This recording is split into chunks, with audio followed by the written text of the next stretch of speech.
అది very good. ఏమండి పుస్తకం పెన్ తీసేయండి.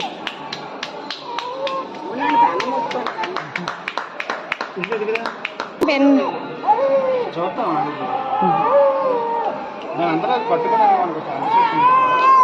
అంటే ఒకటి తీసేస్తే అమ్మ కష్టమాట అదే పట్టుకుంటుంది వాళ్ళంతా. అదే ఒక పుస్తకం పెన్ తీసేయండి. గోల్డ్ కూడా గోల్డ్ ముట్టింది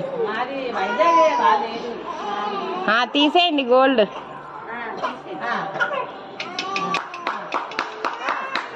అండి ఇవి అవి దగ్గర పెట్టి మళ్ళీ వెనక్కి కొంచెం వేయండి. మళ్ళీ అమ్మ అదే ముట్టేసింది, డబ్బులు ముట్టింది.